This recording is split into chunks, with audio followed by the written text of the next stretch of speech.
Okay. चला इथे मी तुमच्यासाठी हवं तर हे ट्रायंगल सुद्धा ड्रॉ करतोय. आपल्याला काय फाइंड आउट करायचं की mu B I equal to BG. So B I आणि बीजी हा दोन ट्रायंगल मध्ये येतं, जसं की आपण आता डिस्कस केलं. हे ट्रायंगल मी परत नेक्स्ट स्लाइड वरती ड्रॉ करतो की इथे आपण बी पॉइंट घेतला, बी टू ई. त्याच्या वरच्या साईडला कोणती साईड आहे आपली? जी आहे.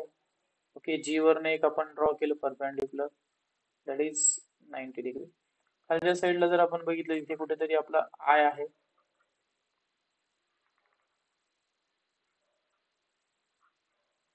90 डिग्री. सो हे आहे आपला ई पॉइंट. असो. सो आपल्याला काय करायचं, हा अँगल आपल्याला माहिती आहे आर आहे, हा अँगल आपल्याला माहिती आहे आय. सो आपल्याला काय प्रूव्ह करायचं, आपल्या डोक्यामध्ये काय ठेवायचं, mu times B I is equal to काय आलं पाहिजे, बीजी. आपण कसं आणणार आहे, तर बी आय आपल्याला अगोदर फाइंड आउट करायचं. सो बी आय साठी आपण ट्रायंगल कोणता कन्सिडर करूया, ट्रायंगल बी ई किंवा बी आय ई असं म्हणूया. बी आय ई हा जर ट्रायंगल तुम्ही कन्सिडर केला, triangle B I E. So याच्यामध्ये जर तुम्ही साइन आर घेतलं, trigonometric function that is sine theta is equal to opposite side काय तुमची बी आय अपॉन हायपोटेन्यूस काय तुमची अपोजिट टू 90 डिग्री कोणती आहे बी, 90 डिग्रीच्या अपोजिटला बी. सो इथे आपल्याला बी आय ची व्हॅल्यू मिळाली. सेकंड जो ट्रायंगल आपण कन्सिडर करणार तो काय तुमचा बी जी ई. या ट्रायंगल मध्ये अँगल काय दिलेला आपला साइन आय, हा अँगल किती दिलेला I. So sin I is equal to opposite side that is BG upon hypotenuse that is BE.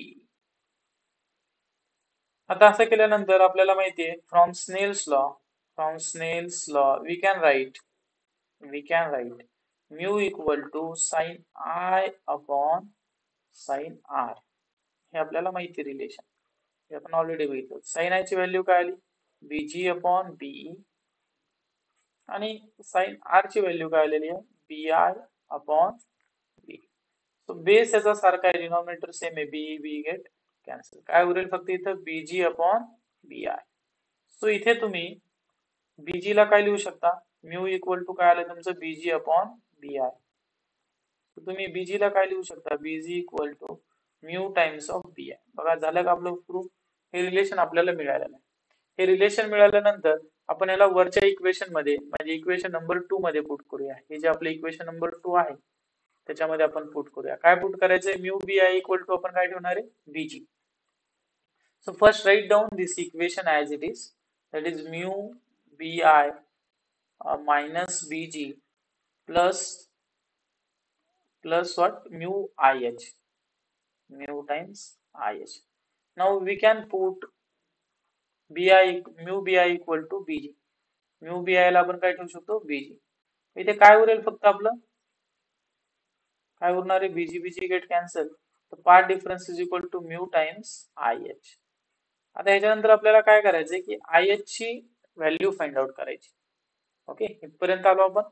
आता आय एच कुठे बघून घ्या, या इक्वेशन वरून तुम्हाला आय एच दिसेल की आय एच इथे कुठेतरी आहे. या डायग्रामला जर आपण बघायला गेलो आय एच, आय म्हणजे हा पॉइंट आणि एच म्हणजे हा पॉइंट.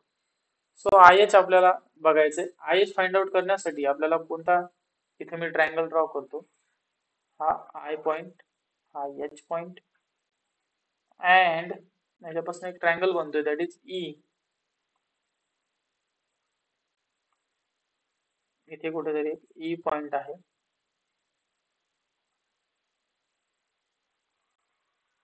ऍक्च्युली अशी स्ट्रेट लाईन असेल. ओके, हा अँगल आपल्याला माहिती आहे किती आहे थीटा प्लस आर. बघा डायग्राम मध्ये तुम्हाला हा अँगल काय एच चा थीटा प्लस आर. सो आपल्याला आय एच ची व्हॅल्यू फाइंड आउट करायची. सो आपण ट्रायंगल काय कन्सिडर करतोय, triangle I E H. From this triangle we can easily find out the value of I. How to find out the value of IH? आपल्याला जर IH ची value पाहिजे असेल तर इथे आपल्याला माहिती आहे दिस is 90 degree, opposite to 90 degree is hypotenuse. So cos of theta plus r म्हणजे cos theta is equal to adjacent side. Adjacent side काय तुमची IH. This one is the adjacent side of this angle upon hypotenuse. Hypotenuse is E to H. आता इथे कुठेतरी आपल्याला माहिती एक D point आहे किंवा आपल्या डायग्राम मध्ये आपण कोणता पॉइंट ड्रॉ केलाय, इथे कुठेतरी आपल्याला माहिती आहे जे पॉइंट आहे, डी आणि जे. सॉरी, इथे कुठेतरी डी पॉइंट आहे आणि इथून हा जे पॉइंट आहे आणि ई टू जे ही लेंथ किती असते रे, थिकनेस टी, आणि आपल्याला माहिती दिस लेंथ आर इक्वल, सो ही सुद्धा काय असणार आहे टी. म्हणजे काय, मला काय म्हणायचं, ई टू एच ला तुम्ही काय लिहू शकता, 2t. Okay, so put the value of EH, that is 2t into cos of theta plus r is equal to काय येईल तुमचं IH. सो IH ची व्हॅल्यू तुम्हाला इथे भेटलेली आहे. सो आता IH ची व्हॅल्यू वरच्या इक्वेशन मध्ये आपल्याला पुट करायची इथे, delta A equal to mu times IH ची व्हॅल्यू काय आली आपली 2t cos theta plus r. 2t, what is the value of IH, 2t cos theta plus r, sorry, cos theta plus r. So here is your solution. इथे तुमचं काय आलेलं आहे expression. इथे तुमचं डेरिव्हेशन कंप्लीट झालेलं आहे आणि आपल्याला माहिती आहे टोटल पाथ डिफरन्स आपण काय काय लिहित असतो, total path difference is equal to delta A if when a ray is changing the medium from rarer to difference, that is phase difference, that is pi is equal to lambda by 2. म्हणून आपण total path difference जे आपण मागच्या व्हिडिओमध्ये discuss केलेलं आहे काय लिहू शकतो आपण, theta plus R minus lambda by 2. So this is your final equation of path difference. इथपर्यंत आपल्याला यायचं. जर एक्झाम मध्ये कंडिशन्स विचारलेले असतील की कन्स्ट्रक्टिव्ह फ्रिंज किंवा ब्राईट फ्रिंज आणि destructive interference, that is dark fringe, याच्या जर आपल्याला कंडिशन विचारलेल्या असतील तर ते सुद्धा आपल्याला लिहायला हवं. ओके, त्याच्या कंडिशन्स आपण लिहू शकतो. आपल्याला माहितीये इथं आपण त्यालाच कंटिन्यू करतो या डेरिव्हेशनला पुढे. कंडिशन फॉर ब्राईट फ्रिंज साठी पाथ डिफरन्सची कंडिशन काय असते रे, ऑलरेडी मी सांगितले तुम्हाला पाठीमागच्या व्हिडिओमध्ये, फ्रिंज. सो आपल्याला माहिती आहे path difference is equal to काय असायला हवं, N lambda. Path difference equation काय आलं आपलं, 2 mu T cos of theta plus R is equal to N lambda, sorry minus lambda by 2 is equal to N lambda असं आपलं लिहायचं. So आपण याला काय लिहू शकतो, 2 mu T cos theta plus R, हे एन लॅम्बडा जशाला तसं मायनस एन लॅम्बडा इकडे जर आलं तर प्लस एन लॅम्बडा बाय 2. ह्याच्यामध्ये जर लॅम्बडा बाय 2 कॉमन घेतलं तुम्ही तर काय येईल 2n plus 1. So 2 mu T cos theta plus R, हे झालं तुमचं इक्वेशन कशासाठी, ब्राईट फ्रिंज साठी. म्हणजे याच्यावरती बेस जर न्यूमरिकल आले तर तुम्ही हे इक्वेशन पुट करून आन्सर फाइंड आउट करू शकता. So this is for bright. लागलीच आपण डार्क फ्रिंज साठी पण बघून घेऊया. For dark fringe, dark fringe साठी काय असेल रे, आपल्याला माहितीये डेल्टा ए इक्वल टू काय कंडिशन असते, 2n minus 1 lambda by 2. So आपण याचे इक्वेशन लिहूया 2 mu T cos theta plus R minus lambda by 2. इकडे काय लिहिणार आपण 2n मायनस 1 लॅम्बडा बाय 2.